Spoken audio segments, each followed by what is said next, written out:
In this video, I want to give you 3 reasons why you need to stop worrying today. And within these 3 reasons, you will also find the clues as to how you can go about quitting your worries today. When you change your thoughts, you change your life. This is Thoughts That Count with Poloko. The English word worry comes from the Old English word wergen. And wergen meant literally to strangle. That's where it comes from. The word worry comes from the word that means to strangle.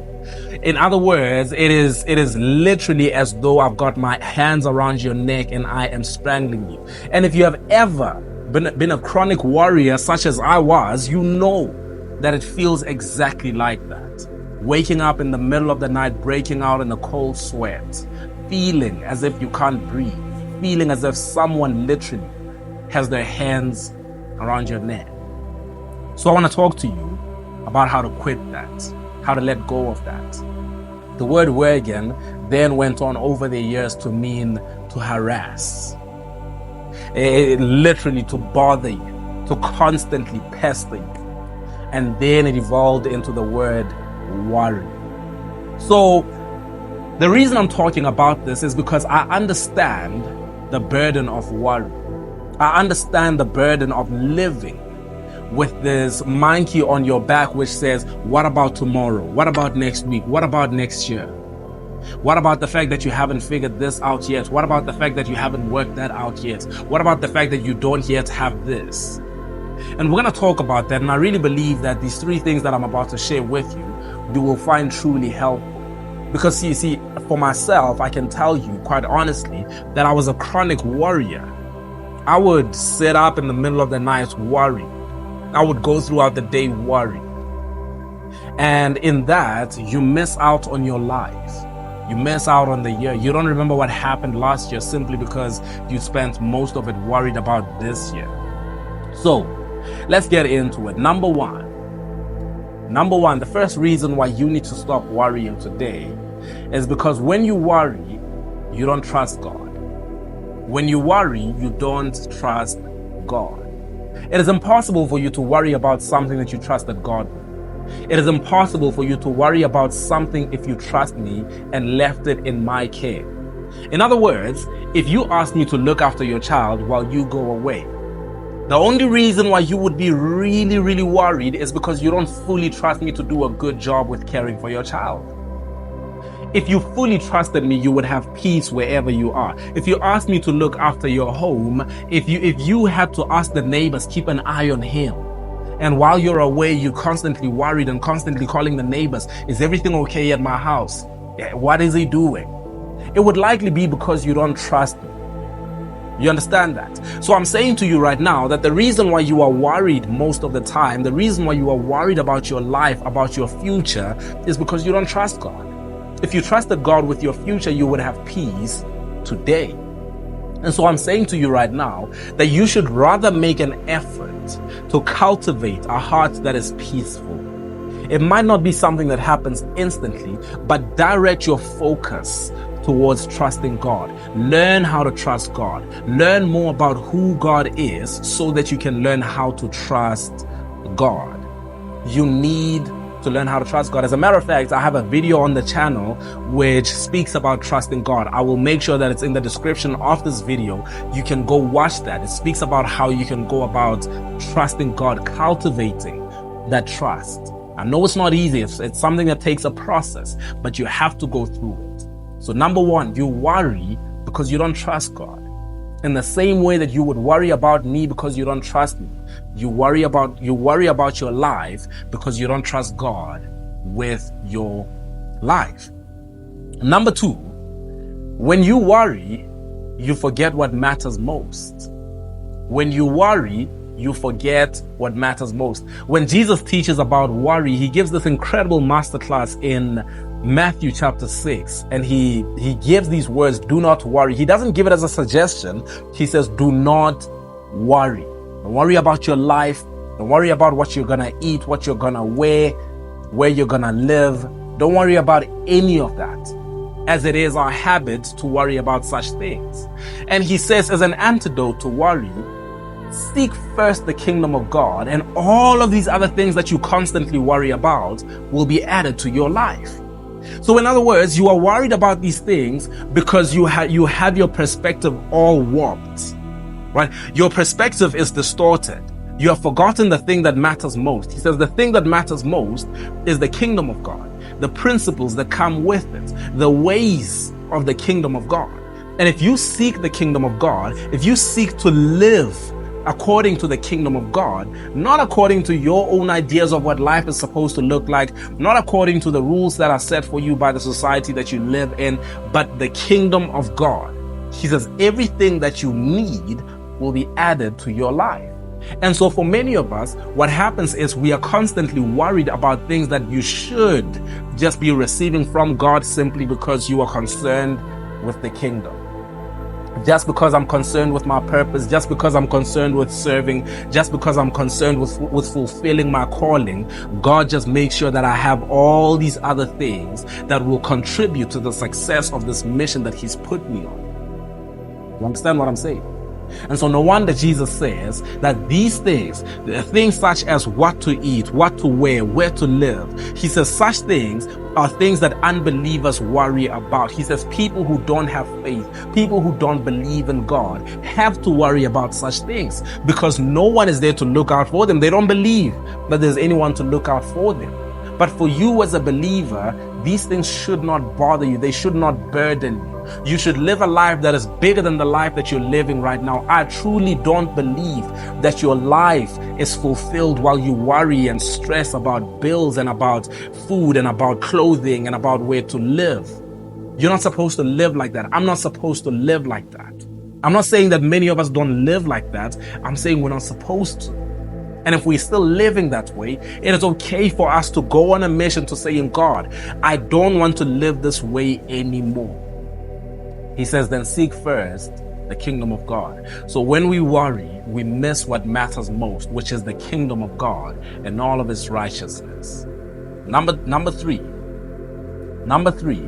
when you worry, you miss today. When you worry, you miss today. Here's what I mean by that. Jesus, at the end of this incredible teaching that he gives on worry, he says, tomorrow will worry about itself. Today's troubles are enough for today. He says, therefore I tell you, do not worry about tomorrow, because tomorrow will worry about itself. It'll take care of itself. Today's troubles are enough for today. Focus on right now. I remember a couple of years ago, it was my second time ever getting on a plane, and I wasn't traveling with anyone else. I was traveling by myself, and I booked a flight as I saw it on the website. I went through the whole entire process, and I booked a flight because it was my second time. I remembered the flight that I was on the first time. My legs are a bit long, and so I remember that I didn't have much leg room, but I didn't care much about that because I was scared the first time that I was flying. And so the second time I was flying wasn't any different. I was still scared, but this time around I find myself with more leg room than the last time. And because I don't know much about flying at the time, I was wondering, why do I have all this leg room? It's very weird. This is not the same flight that I was on last time, and I know I paid the same amount as last time. So why do I have all this leg room? And I still remember as they were doing the whole emergency drill, telling us in case of emergency do this, a beautiful air hostess came over to me, and with a big beautiful smile she said to me, "Sir, are you aware that you are sitting at the emergency exit?" I said, what does that mean? She said, in case of an emergency, and I blacked out. She just kept on talking. In my mind, it was emergency. That's all I heard in my mind. And so I'm listening to her. She's like, are you comfortable with this? Are you comfortable with that? She said, there's an open seat. It's okay. I'd be willing to move you to a different seat if you're not comfortable. I looked at all this leg room. I said, no, I'm not giving up all this leg room. There's no way. I'm going to sit right here. I said, no, I'll be okay. Don't worry about it. And she went away. As soon as she went away, my mind began to run wild. I was still very young at the time. I think I was 22 years old, 23 years old, and my mind just began to run wild. What if this happens? What if that happens? And then if this happens, and then if it goes down, what am I gonna do? Am I gonna be standing at the door just obstructing everyone else's way? What am I going to do? The entire flight was 2 hours long, and when we landed, I realized that I missed the whole flight because I was worried about what happens if there's an emergency. I just kept on thinking about that the whole entire way. Do you know that that's most people's lives? At the end of the year, you don't realize what happened to the year because all you did was worry about next year. All you did was worry about things that didn't even happen. All you did was worry about what if this happens and what if that happens. And so you never really get to enjoy right now. You miss out on right now. You miss out on the relationship that you have right now because you're worried about what happens if it ends. You miss out on time with your children because you worry about what happens when they leave.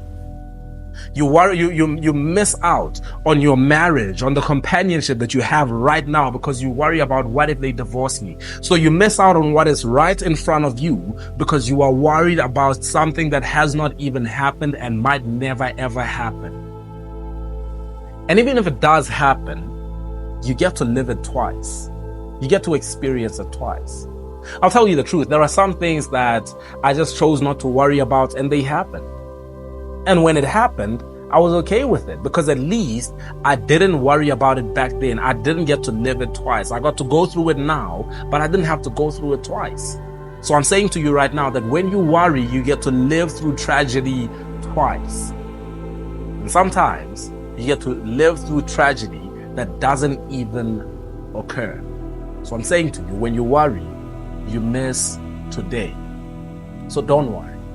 Go to Matthew chapter 6. You can read it from verse 25 to 34. Read the words of Jesus as he gives you this incredible masterclass on not worrying, on kicking worry. It says focus on today, focus on right now. Focus on the kingdom of God. The principles that come with the kingdom of God. When I was 19 years old, I wanted to get my life right. I was so stressed out about my future and I was so stressed out about where I'm going, what would happen. And I still remember at the time I had a little job at a shoe shop and I only had it for a month and I knew that I don't want to do this for the rest of my life. When I realized how horrible that job was, I began to worry and panic about my whole entire life. I said, could I end up here for a year, 2 years? And after that month, I didn't go back to that place again. And I still remember that the last day that I was at that shoe shop, I received my final wage for the week. And with the little wages that I had, I remember I had just this small, still voice within me that said, go get yourself a Bible. I went into this bookshop that was right across from the shoe shop. I asked them for a Bible that was in English that I could read because at home we had a King James version.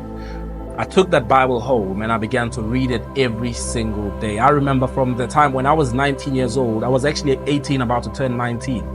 I read that Bible every single day.